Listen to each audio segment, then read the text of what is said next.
What's up, buddies? And buddy girls. Today, we are going to be talking about the Zelda universe.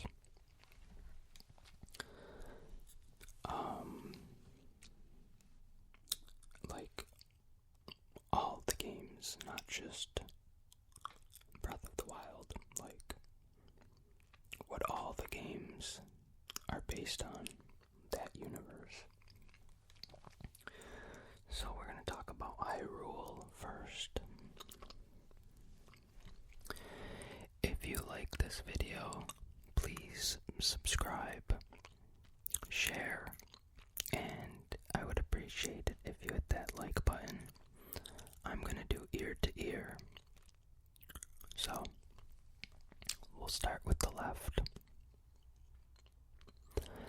The Kingdom of Hyrule, a medieval-inspired fantasy land, serves as the main setting of the series, making its first appearance in the Legend of Zelda. Many of the designated areas in Hyrule have reoccurring appearances throughout the series, such as the Lost Woods, Kakariko Village, Death Mountain, and Lake Hylia. Several games in the series are set in lands other than Hyrule, including Link's Awakening, Majora's Mask,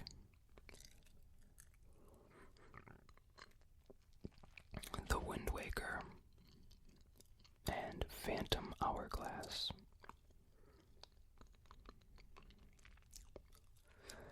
Spirit Tracks and Skyward Sword. Hyrule was formed by three goddesses: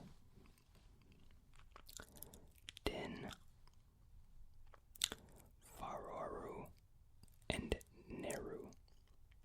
I think the second one might be pronounced wrong, but something like that. According to Hylian legend, as depicted in Ocarina of Time, Din created the physical geography of the realm. Neru created the physical laws to govern the land. And Hairaru, I hate that one, created the races to uphold the law and the flora and fauna that inhabit the world. Once the goddesses had completed their tasks, they departed for the heavens and left behind 3 golden triangles.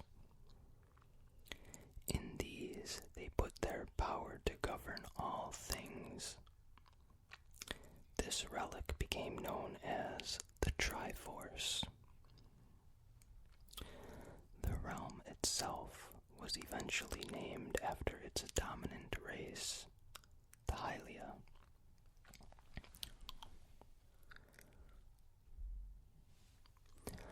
Hylian is a constructed language that first appears in A Link to the Past, where it is identified as the ancient language of the Hylians.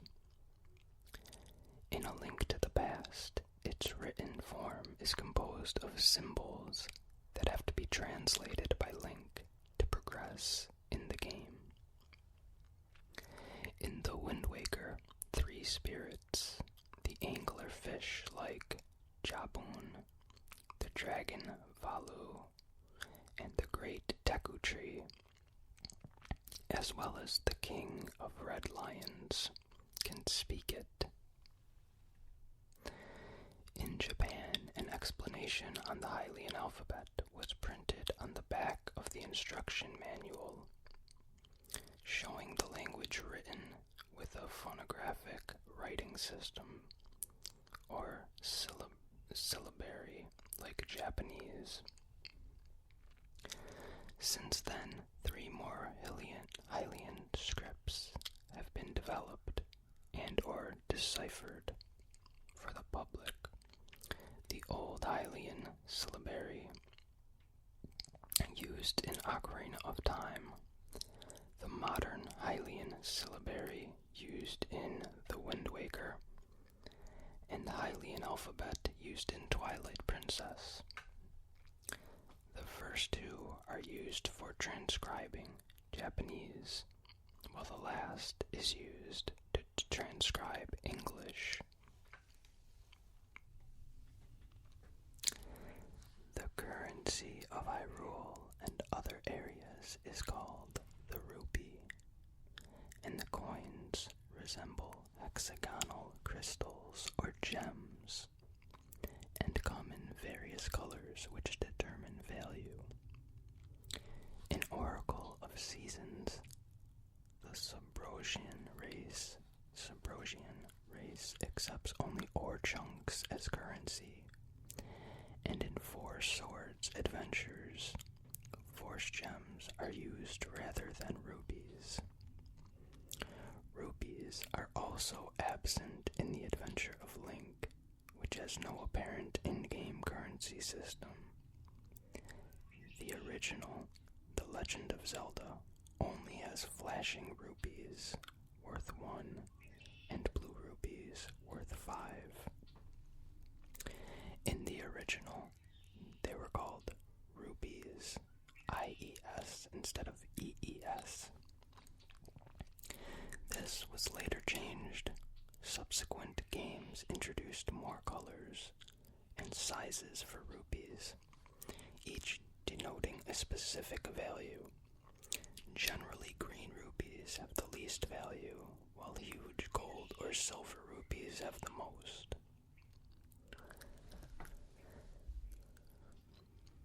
Phantom Hourglass introduced black rupees called rupor that would steal a certain quantity of rupees depending on their size.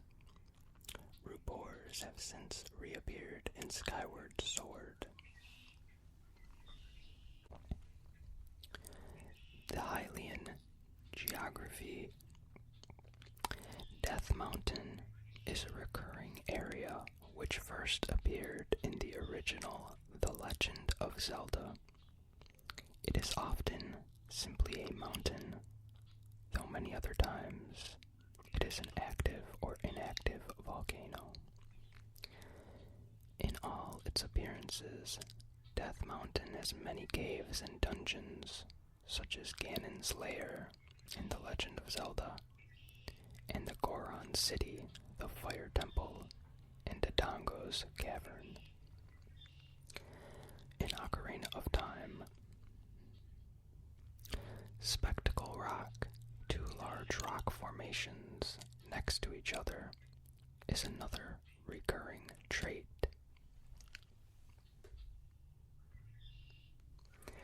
Ganon's Castle has acted as the final dungeon and battleground between Link and Ganon in several games.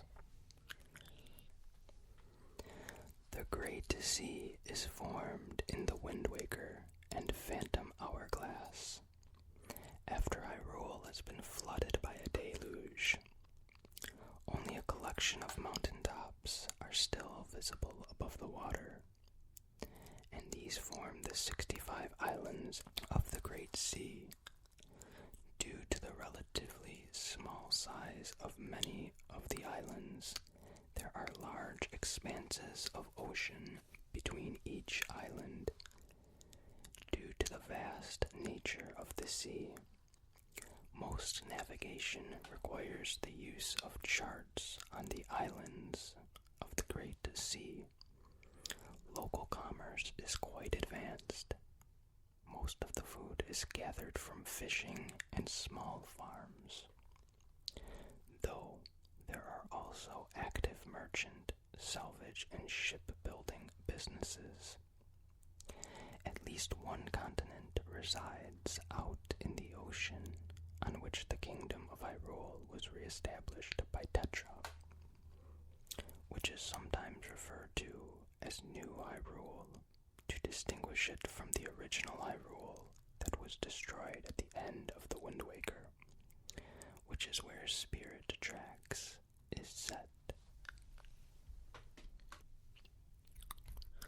Hyrule Castle is the home and seat of the royal family of Hyrule.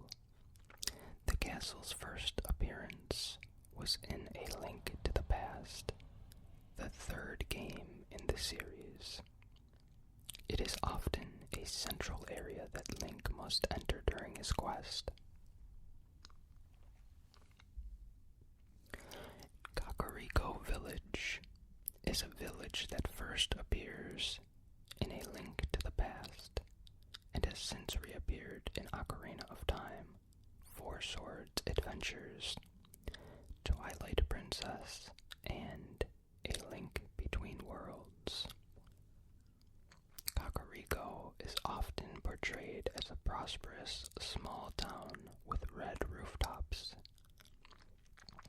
However, in Twilight Princess, where the town is depicted with an Old West type of look, almost all of the villagers have been kidnapped by shadow beasts, and the village appears similar to a ghost town. The Hidden Village, another location in Twilight Princess, has signs that translate from Hylian to say, "Welcome to Old Kakariko."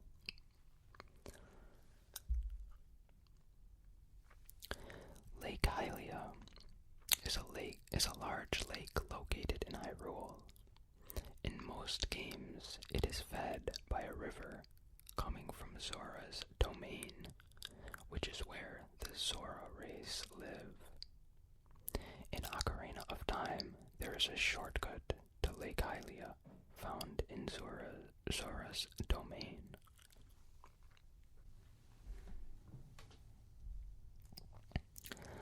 The Lost Woods is a large, maze-like forest that appears in various titles.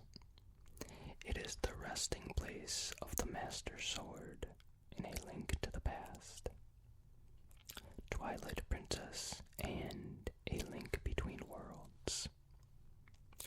And it is the location of the sacred Forest Meadow and Forest Temple in Ocarina of Time. In Spirit Tracks, it is the location of the Forest Sanctuary. In many games, the Lost Woods is a maze that leads Link in circles with the correct path indicated by a recurring melody. The Temple of Time, the temple that houses the Master Sword in Ocarina of Time. It is one of the dungeons in Twilight Princess. To gain access to some areas such as the temple itself, the Master Sword is used as a key frequently throughout the dungeon. Another temple, also known as Temple of Time, is a location visited in Hairaru Desert during the events of Skyward Sword.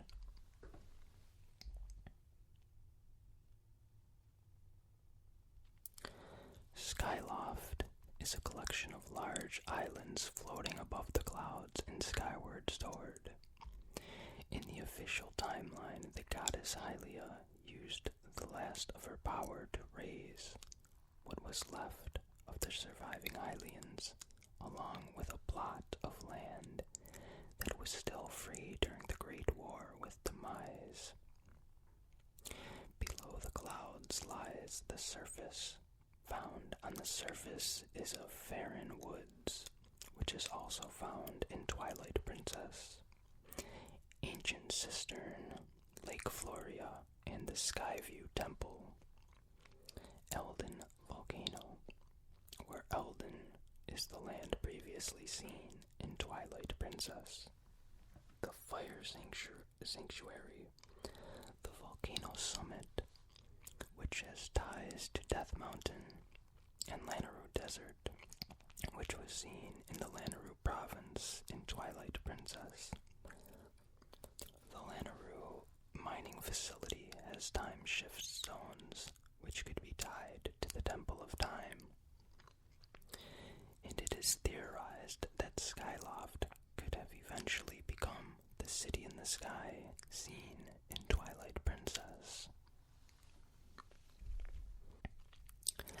Next is the Master Sword, also known as the Blade of Evil's Bane and Hyrule Sword. It is a magical sword that often acts as the ultimate weapon for Link as the chosen hero to defeat Ganon, and doubles as a key to the Sacred Realm, first introduced in A Link to the Past. It has the power to repel evil, which enables it to overcome powerful dark magic and evil beings, and keep them from using the sword. In the Legend of Zelda Skyward Sword, the blade originally began as the goddess sword, which has a sentient female avatar named Fi integrated into it.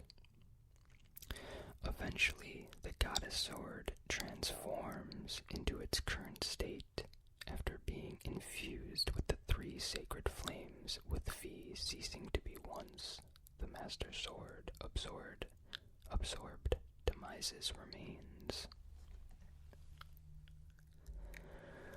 The sword traditionally rests in sacrosanct locations indigenous to Hyrule, such as the Temple of Time or the Lost Woods. Similar to the Arthurian legend, the Master Sword is often first obtained by pulling it from a stone pedestal. The sword is often not at full power, leading it to need to be recharged in some way, or have its power increased beyond its standard level to fight Ganon. There are some situations when the blade, already at full power, can be further improved. In A Link to the Past, it was tempered to the Tempered Sword. It can later be upgraded to the Golden Sword. Similarly, in Twilight Princess, the sword's power is increased by the two souls in the Palace of Twilight. The Legend of Zelda The Wind Waker establishes that the sword needs the power of two sages praying to the gods to keep its power, or else it will no longer be able to prevent an evil person from gaining the Triforce. The Master Sword is a double-edged, one-handed sword. The blade cross-section is a hexagonal with no fuller. On the flats of the blade near the hilt is a Triforce symbol, etched into the steel or emblazoned in gold. It has a blue or purple curved crossguard in the shape of a pair of wings with a small yellow jewel where it meets the hilt. The hilt is often padded red with a non-ornate blue pommel. Since the Wind Waker, the Master Sword's blade glows white when it is revived by the sages in the mid-game. Nintendo Power listed the Master Sword as one of the best weapons in gaming, citing that it is more than just a powerful sword, but also integral to Link's adventures and development as a character. And lastly, the Triforce, also called Power of the Gods, and the Golden Triangle in the Twilight Princess, is a triangular sacred relic that represents the essences of the Golden Goddesses. It is made up of three smaller triangles known as the Triforce of Power, the Triforce of Wisdom, and the Triforce of Courage. These embody the essences of the respective goddesses and bestow certain wounds on their bearers. In most of its appearances, the Triforce or its pieces manifest as a marking on the hands of their bearers. These markings resonate when near each other, and the Triforce pieces can emerge from their bearers. When united, the Triforce allows one who touches it to make a wish that usually lasts until he dies, or the wish is fulfilled. However, if the one who finds it does not possess a balance of the three virtues it represents, the pieces split into its three components, and the finder is left with the one which represents the characteristic he most values. The other two pieces do likewise with two other characters chosen by destiny. Ganon makes it his goal to obtain the Triforce in various games, often having a single piece himself, the Triforce of Power that he uses to further his goals. The Triforce of Power, which is positioned as the topmost of the three, holds the presence of Din, the goddess of power, and radiates the physical and magical power of its bearer. It is associated with Ganon, who is power-hungry. The Triforce of Wisdom, positioned on the lower left, embodies the essence of Naru, the goddess of wisdom, and amplifies the wisdom and mystical powers of its bearer. It is associated with Princess Zelda, whose great wisdom brings peace and prosperity to Hyrule.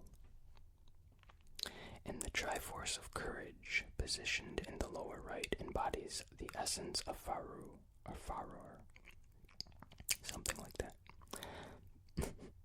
The goddess of courage, and seems to amplify the courage and adventuring skills of its bearer.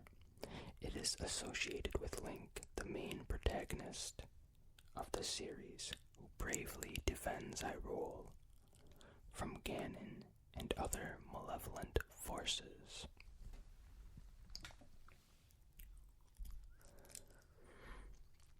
Alright, that is all I have for today. I hope you enjoyed this. I figured it was about time to get a Zelda lore, since I've been playing so much Zelda. I may not do a Zelda gameplay on either Wednesday or Friday because I am still having problems with copyright, and on Saturday I spent like 4 hours uploading, maybe 5, I think like 5, because I got a copyright infringement, and